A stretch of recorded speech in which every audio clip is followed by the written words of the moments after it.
Hello student, आज के class में हम लोग पढ़ेंगे मॉडर्न पीरियोडिक टेबल, है ना। मॉडर्न पीरियोडिक मॉडर्न ये modern atomic model, modern atomic model, modern atomic model. यानी हमारा जो है अब ये टॉपिक है, यानी जो है किसी भी एटम का स्ट्रक्चर, यानी एटम्स के स्ट्रक्चर को एक्सप्लेन करने के लिए जो है अलग अलग साइंटिस्ट जो है अलग अलग मॉडल दिए थे। जिसमें पहला था थॉम्सन एटॉमिक मॉडल, सेकेंड था रदरफोर्ड एटॉमिक मॉडल, थर्ड था बोर एटॉमिक मॉडल, फिफ्थ था आपका जो है कौन सा, फोर्थ नंबर था आपका सोमरफेल्ड एटॉमिक मॉडल, और ये लास्ट हमारे पास है मॉडर्न एटॉमिक मॉडल। तो पीछे हम लोग जो है थॉम्सन वाला पढ़ लिए हैं, रदरफोर्ड का पढ़ लिए हैं, बोर का पढ़ लिए हैं, सोमरफेल्ड आपको नहीं पढ़ना है, बहुत पहले जो है सिलेबस से निकल चुका है। अब आपको पढ़ना है modern atomic model.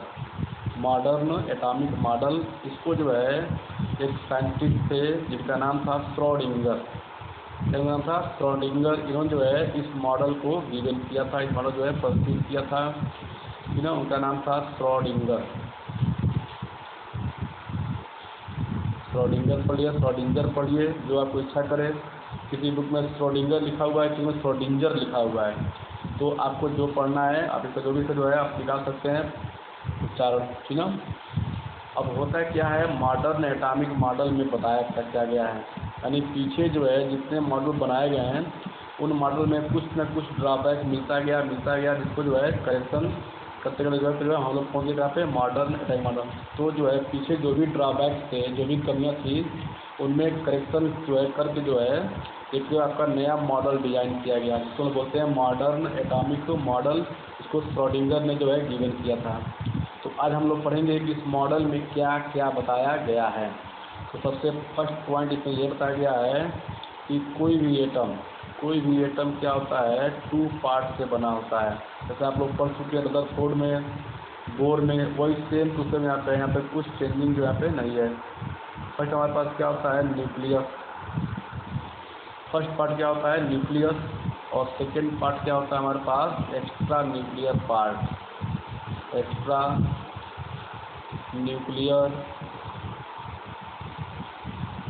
Nuclear part, यानी मान लीजिए हमारे पास जो है क्या होता है, एटम कुछ इस तरीके से होता है, ठीक है। तो सेंटर हमारे पास क्या होता है, आपका होता है न्यूक्लियस, और जो भी है रिमेनिंग जो दिख रहा है ये सब क्या होता है, आपका एक्स्ट्रा न्यूक्लियर पार्ट होता है, ठीक है। ये इनका फर्स्ट कॉन्सेप्ट था कि कोई भी एटम है तो उसमें मेनली टू पार्ट होते हैं। उसके सेंटर में क्या होता है, आपका एक पॉजिटिवली रिजिड बॉडी होता है, इसको हम बोलते हैं न्यूक्लियस, और न्यूक्लियस सराउंडिंग जितना आपका स्पेस दिखता है उसको बोलते हैं एक्स्ट्रा न्यूक्लियर पार्ट। ये हो गया हमारे पास जो है मॉडर्न एटॉमिक मॉडल जो है फर्स्ट पास्टुलेट्स, यानी फर्स्ट कॉन्सेप्ट देखा। तो आप लोग पीछे पढ़ चुके हैं सब लोग, ये इसमें कोई चेंजिंग जो है नहीं है। अब आपको जो है सेकेंड पॉइंट से कुछ चेंज मिलना स्टार्ट हो जाएगा। देखिए सेकेंड पॉइंट इन्होंने क्या बात कही, तो सेकेंड पॉइंट में इन्होंने क्या बात कही कि एक्स्ट्रा न्यूक्लियर पार्ट, है ना, यानी क्या होता है इसमें, मेनी सर्कुलर पथ, मेनी सर्कुलर पथ, मेनी सर्कुलर पाथ होते हैं, और इनको इन्होंने नाम दिया क्या चीज़, सेल्स नाम दिया, क्या दिया, इनको सेल्स नाम दिया। और ये वही सेल्स हैं जिनको बोर ने क्या कहा था, आर्बिट कहा था, है ना। ये वही आर्बिट हैं जिनको जो है श्रोडिंगर जो है सेल एक नया नाम दे दिए, ठीक है। यानी जो है जिसको बोर आर्बिट बोले थे उसी को जो है श्रोडिंगर जो है सेल बोल दिए। यानी उन्होंने कहा कि एटम के न्यूक्लियर सराउंडिंग जो एक्स्ट्रा न्यूक्लियर पार्ट होता है उसमें जो है वायरियस सर्कुलर पाथ होते हैं, जिनको हम लोग सेल्स बोलते हैं। और हम इस सेल्स को जो है स्मॉल एन से डिनोट करते हैं, स्मॉल एन से जो है डिनोट करते हैं। तो भी जो है जो आप जो बोर थे पूरा की जो है जो भी आपका उनको हम लोग आर्बिट बोलते हैं, उनको हम जो है यन से डिनोट करते हैं। तो है वही चीज़, बोर ने उसको आर्बिट कहा, इन्होंने इसको सेल कहा है बस में। तो चलिए आगे देखते हैं हम लोग। अब यहाँ पे इन्होंने बताया कि जो सेल्स हैं ये आपका इनकी वैल्यू कभी भी जीरो नहीं हो सकती है। श्रोडिंगर ने क्या कहा कि जो n है उसकी वैल्यू कभी भी जो है जीरो नहीं हो सकती है। आई बात समझ में, कभी भी जीरो नहीं होगी, उसकी वैल्यू कोई भी अपनी इंटीजर वैल्यू की होनी चाहिए। तो मान लिया हमारे पास इन्होंने कहा कि n इक्वल टू जो है जीरो तो कभी नहीं होना चाहिए, ये इनका कंडीशन था। n की वैल्यू जो हमेशा जो है या तो 1 होगी, या तो 2 होगी, या तो 3 होगी, या तो 4 होगी, या तो 5 होगी, या तो 6 होगी, तो 7 8 एक्सेट्रा जो है आपका इनफाइनाइट, ठीक ना, ये इन्होंने बताया। फिर उन्होंने कहा कि जो इनका नेमिंग भी किया, उन्होंने जो है नेमिंग भी किया। क्या क्या नेमिंग किया, कैसे किया नेमिंग, देखिए।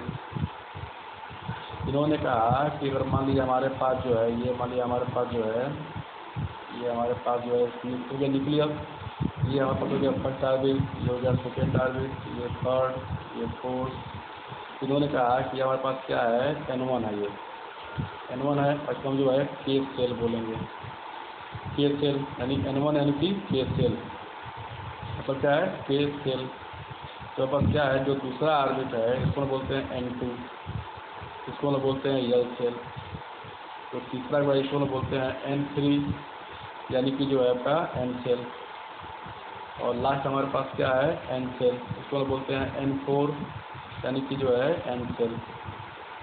इसका जो है जो फर्स्ट सेल था वो के सेल कहा, जो सेकेंड सेल था उसको जो है एल सेल कहा, जो थर्ड सेल था उसको जो है एन सेल कहा, जो लास्ट था फोर्थ सेल को जो है एन सेल कहा। और भी होते हैं लेकिन आपको अभी इतना ही समझना है, ठीक ना। इतना तो आपको समझ में आ गया कि अब जो है कि एटम में जो है न्यूक्लियस सराउंडिंग जो है ऑर्बिट नहीं होते हैं, सर्कुलर पाथ होते हैं, जिनको हम लोग क्या बोलते हैं सेल्स बोलते हैं।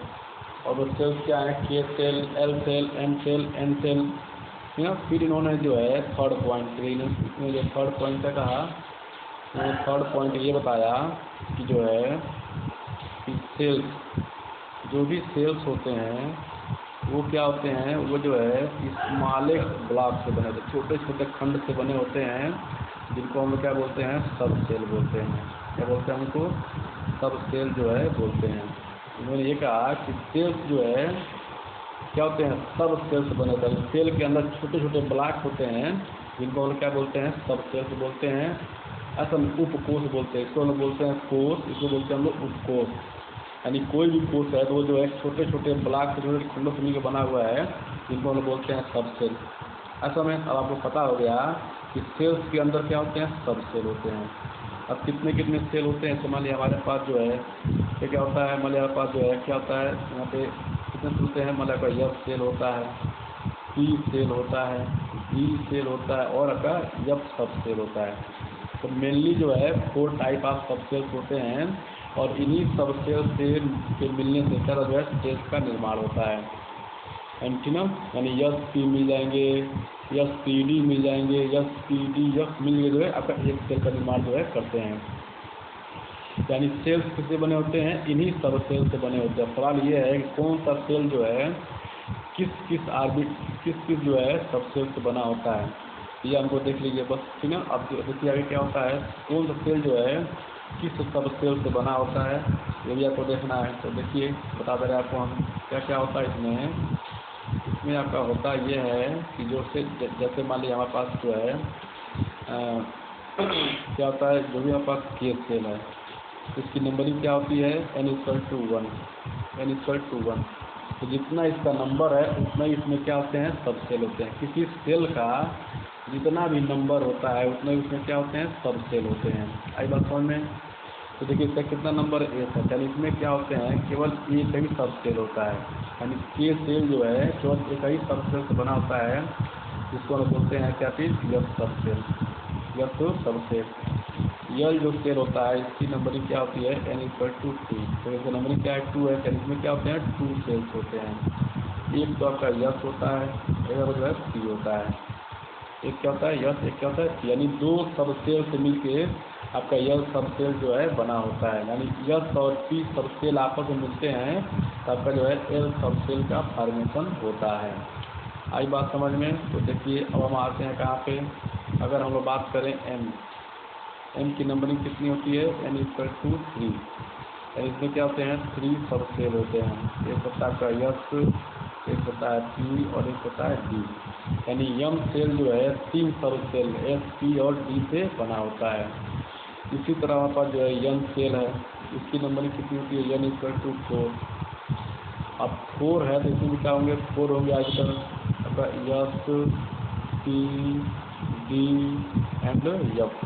यानी ये चारों ऑर्बिटल जो है आपस में मिल के जो है यन सेल को निर्मित करते हैं, फॉर्मेट करते हैं, उसको बनाते हैं। तो ये आप लोग समझ गए।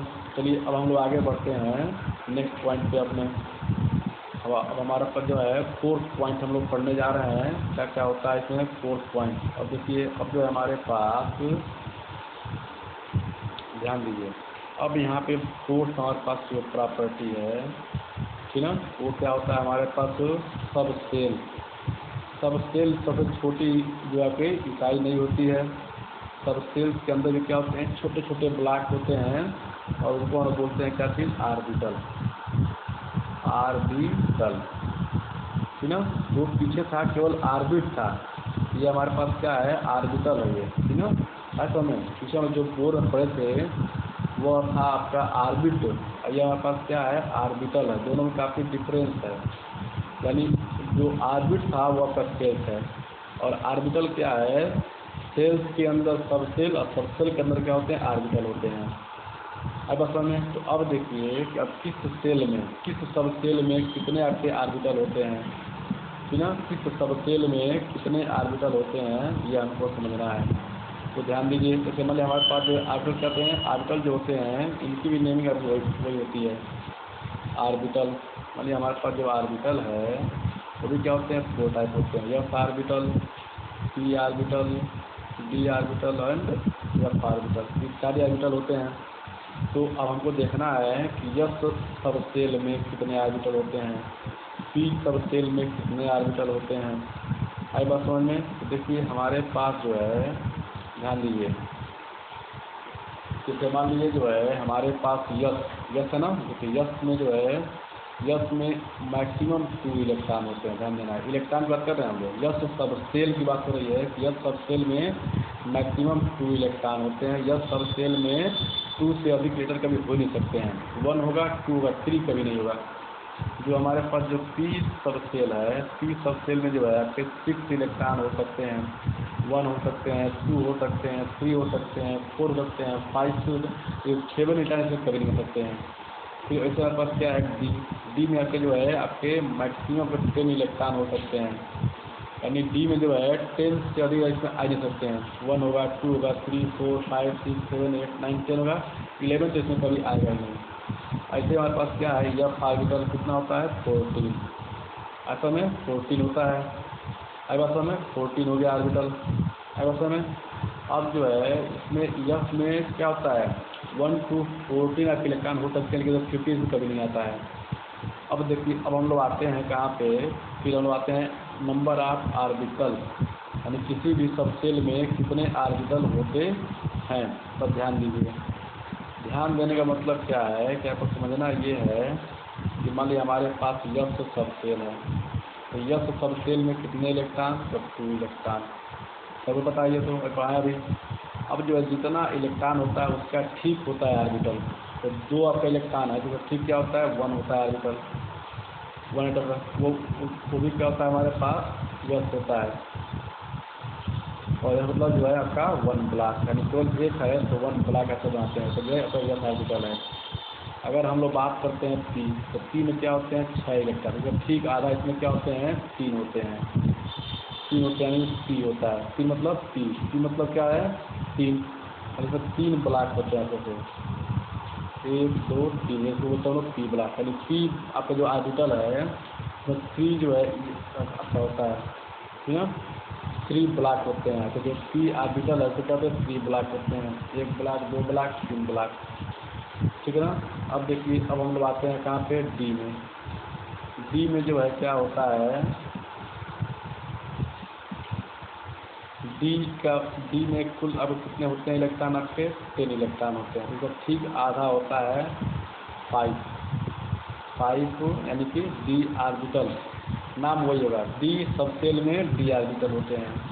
और कितने होते हैं, 5 होते हैं, 5 होते हैं। तो डी में कितने अगर बॉक्स बनेंगे, डी में आपके जो है 5 बॉक्स बनेंगे, यानी जब भी हम लोग बात करेंगे डी ऑर्बिटल का तो आपको 5 बॉक्स जो है बना देंगे ऐसे, ठीक है, यानी 5 बॉक्स मतलब जो है एक डी ब्लॉक। फिर हमारे पास क्या है एफ, एफ में कितने होते हैं इलेक्ट्रॉन आपके 14 होते हैं, देखिए इससे कितना आधा कितना 7 हो जाएगा, यानी जब भी 7 होते हैं आप लोग सुने थे एफ ऑर्बिटल, जब 7 आया है यानी एफ ऑर्बिटल में क्या होता है 7 ब्लॉक होते हैं, 1 2 3 4 5 6 एंड 7, ठीक है। तो ये आपका हो गया।